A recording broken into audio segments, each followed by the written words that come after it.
day I graduated college in 2005, I decided to start a rental company. It took a few years until it became successful enough to be my full-time job, but now it's all I do. My hope is to help you by sharing my knowledge.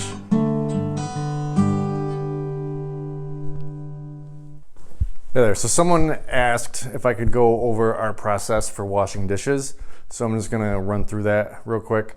We don't actually have anything to do right now, but I'm still just gonna run through the process. So when they come back from an event, they get put in this 15 by 15 area, all the dirty dishes just stacked up either on their carts or just stacked up on the floor. And then the dish guy who handles it all will evaluate what needs to be done first, if it needs to go out right away or whatever, and he'll prioritize what needs to be washed. And then he'll bring it in here. Glassware just gets sprayed with one of those hose things from a faucet and then gets sent through the dishwasher. And this dishwasher is high temp, and it's got chemicals too. And then they come out and then they would be placed against this wall over here, stacked really high because it's really hot in this room, to dry overnight.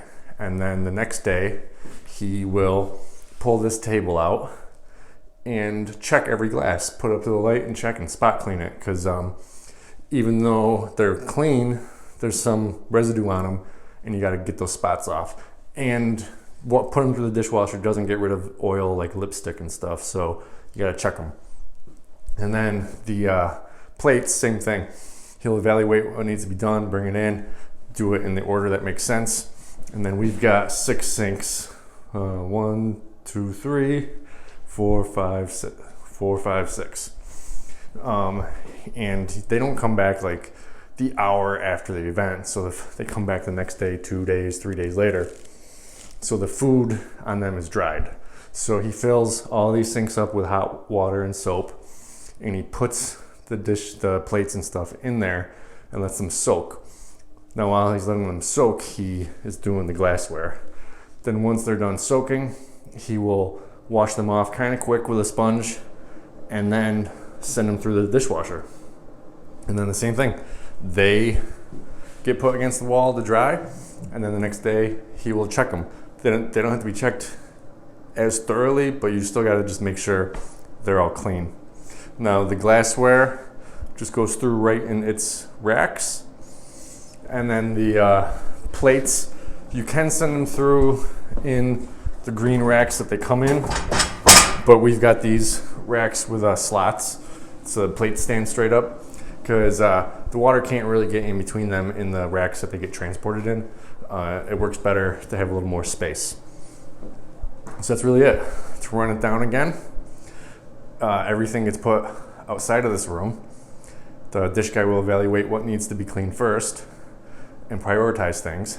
He'll bring it in. He will soak all the dinner plates and anything that has dried food on it. While he's soaking, he'll run everything, all the glassware, through the dishwasher, and then after that he'll clean all the dishes, all the plates. Oh, and the flatware gets soaked too because it's got dried food on it as well. So that's really it. It's all just a process based on what needs to go out next, and then work through it through the week so that it's all ready for the next time it needs to go. Then once it's all dried, we have bags for it. Bags for the plates and bags for the glassware. Like these are the bags for the plates, individually bagged, 20 in here and tied. And then the glassware has bags as well, tied up. And we have the bags up on the wall on these things. So you just pull them off and get the bag you need. And then even if where you're storing them is 100% clean, you still want them in bags. Like we're in an old warehouse, the ceilings don't have, there's no drop ceiling or anything.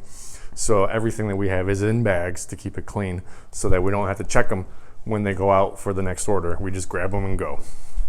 Thanks for watching.